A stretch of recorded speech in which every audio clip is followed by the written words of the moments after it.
જય શ્રી કૃષ્ણ મિત્રો, તમારા બધાનું મારી ચેનલ પર સ્વાગત છે. આજે આપણે ડાકોરના મંદિરનો ઇતિહાસ તેમજ મંદિર વિશેની કેટલીક રસપ્રદ વાતો વિશે વાત કરીશું. ડાકોર મંદિરના દર્શને નીકળતા જય રણછોડ માખણચોરના નાદ સાથે ભક્તો પગપાળા જતા હોય છે. હોળી પહેલાંથી ભક્તો સમૂહમાં અથવા પરિવાર સાથે કે મિત્રો સાથે પગપાળા ડાકોરના શ્રી કૃષ્ણના દર્શન માટે જતા હોય છે. ડાકોરમાં ભગવાન શ્રી કૃષ્ણ રણછોડરાયના નામેથી ઓળખાય છે. રણછોડનો અર્થ એવો થાય છે કે જે રણમાં શૂરવીર હોય એવું થાય છે, જેનું લોકબોલીમાં પણ નામ અપભ્રંશ થઈ અને રણછોડ થયું છે, જેનો અર્થ એવો થાય છે કે રણ છોડીને ભાગી ગયું હોય. ડાકોર નામનો ઇતિહાસ. ડાકોરનું પુરાણું નામ ડંકપુર હતું. દ્વાપર યુગમાં ડંકમુનિ દ્વારા ડંકપુર ગામ વસાવવામાં આવ્યું હતું. ડંક મુનિએ તપ કરી અને ભગવાન શિવને પ્રસન્ન કર્યા અને જેનાથી પ્રસન્ન થઈ ભગવાન શિવે ડંક મુનિને આશીર્વાદ આપ્યા કે અહીં ભગવાન શ્રી કૃષ્ણ આવશે અને પોતે પણ ડંકેશ્વર લિંગ સ્વરૂપે રહેશે.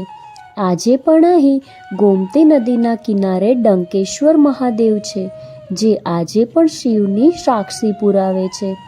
અહીં ડંક મુનિએ પશુ પક્ષીના પાણી પીવા કુંડ બનાવ્યો હતો. ભીમ અને કૃષ્ણ ભગવાનના પ્રસંગોપાત અહીંથી નીકળ્યા અને આરામ કરવા ત્યાં ઝાડ નીચે વિશ્રામ કરી રહ્યા હતા.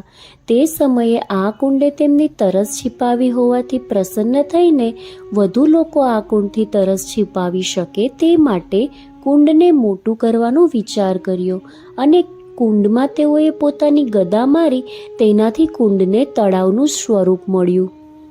ભક્ત બોડાણાનો જન્મ. વીરસિંહ અને રતનબાને ત્યાં વિજયસિંહ નામના બાળકનો જન્મ થયો, જે જાતે રાજપૂત બોડાણા હતા. વિજયસિંહના પત્નીનું નામ ગંગાબાઈ હતું. તેઓ ખેતમજૂરી કરી પોતાનું જીવન નિર્વાહ કરતા હતા. સંઘ પગપાળા દ્વારકા જતા હોવાથી તેમની સાથે સાથે વિજયસિંહ બોડાણા અને તેમના પત્ની ગંગાબાઈ પણ દ્વારકા પગપાળા સંઘ સાથે જોડાયા. દ્વારકા પહોંચીને જ્યારે ભગવાન દ્વારકાધીશના દર્શન કર્યા ત્યારે વિજયસિંહ બોડાણાએ જોયું કે ભગવાન દ્વારકાધીશની મૂર્તિ સોનાના આભૂષણથી સુશોભિત છે ને તે સિવાય તેની પર તુલસીની માળા પણ રાખવામાં આવી છે, જેનાથી વિજયસિંહ બોડાણાને લાગ્યું કે ભગવાન દ્વારકાધીશને તુલસી પસંદ છે અને તેમણે નક્કી કરી લીધું કે હવે જ્યારે પણ દર્શન કરવા આવશે ત્યારે તુલસીનો છોડ સાથે લઈને જ આવશે. ત્યારબાદ જેઓ જેટલી વાર પણ દ્વારકાધીશના દર્શનાર્થે દ્વારકા ગયા એ સમયે તેઓ દર વખતે તેમની સાથે તુલસીનું કુંડું લઈને જ જતા હતા. અન્ય એક લોકવાયકા મુજબ દ્વાપર યુગમાં ભગવાન શ્રી કૃષ્ણના સખા એવા વિજયાનંદ હતા. હોળીના તહેવાર નિમિત્તે આખું ગામ એકબીજા સાથે હોળી રમી રહ્યું હતું. તેવા સમયે ભગવાન શ્રી કૃષ્ણ પણ બધાની સાથે હોળી રમી રહ્યા હતા, પરંતુ તેમના સખા કોઈક કારણસર રિસાઈ ગયા, તેથી હોળી રમવા માટે આવ્યા ન હતા. જેની જાણ શ્રી કૃષ્ણને થતાં તેઓ વિજયાનંદ સાથે હોળી રમવા માટે ગયા, પરંતુ વિજયાનંદ ગુસ્સામાં હોવાથી પાણીમાં ડૂબકી લગાવી દીધી. એમની પાછળ ભગવાન શ્રી કૃષ્ણએ પણ પાણીમાં ડૂબકી લગાવી અને પાણીમાં જ ભગવાન શ્રી કૃષ્ણએ પોતાનું સાચું સ્વરૂપ વિજયાનંદને દેખાડ્યું. ત્યારબાદ વિજયાનંદે શ્રી કૃષ્ણની માફી માંગી લીધી અને તેમની ભક્તિ કરવા માટે માંગ કરી. ભગવાન શ્રી કૃષ્ણએ પ્રસન્ન થઈને જણાવ્યું કે આવતા કળયુગમાં તારો જન્મ વિજયસિંહ બોડાણા તરીકે થશે અને ત્યારે તું અને તારા પત્ની મારા ભક્ત બનશો અને તમને મોક્ષ મળશે. ભગવાનનું ડાકોરમાં આગમન. વિજયસિંહ બોડાણા દર 6 માસે ભગવાન દ્વારકાધીશના દર્શને પગપાળા હાથમાં તુલસીનો છોડ લઈ 72 વર્ષના થયા ત્યાં સુધી સતત ભગવાન દ્વારકાધીશના દર્શને જતા હતા, પરંતુ 72 વર્ષની વયે પહોંચ્યા બાદ તેઓ તેમનું શરીર સાથ આપતું ન હતું. ભગવાન શ્રી કૃષ્ણથી તેમના પરમ ભક્તનું આ દુઃખ જોઈ ના શકાયું અને એક દિવસ જ્યારે ભક્ત બોડાણા ઊંઘી રહ્યા હતા ત્યારે તેમના સ્વપ્નમાં ભગવાન શ્રી કૃષ્ણએ આવીને કહ્યું કે હવે જ્યારે તું દ્વારકા દર્શને આવે ત્યારે ગાડું લઈને આવજે. હું તારી સાથે ડાકોર આવીશ.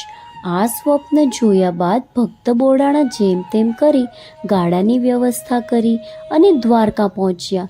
ત્યાં તેમણે ગાડા સાથે જોયા બાદ દ્વારકાધીશ મંદિરના પૂજારીઓએ ગાડું લઈને આવવાનું કારણ ભક્ત બોડાણાને પૂછ્યું, જેના જવાબમાં બોડાણાએ જણાવ્યું કે હું દ્વારકાધીશને મારી સાથે ડાકોર લઈ જવા માટે આવ્યો છું.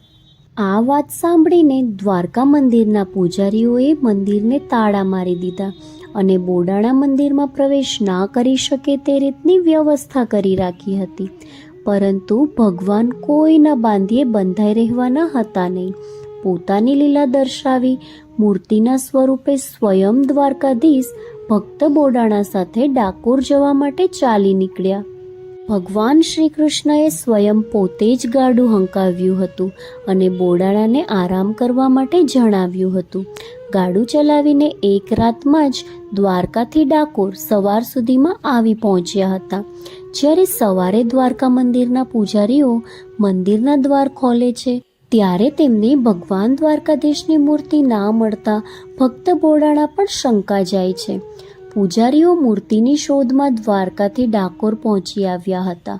પૂજારીઓને તેમની પાછળ આવતા જોઈ ભક્ત બોડાણાએ મૂર્તિને નદીમાં છુપાવી દીધી હતી અને ત્યાં દ્વારકાધીશની મૂર્તિ પ્રાપ્ત થતાં તેઓ પરત લઈ જવા માંગતા હતા.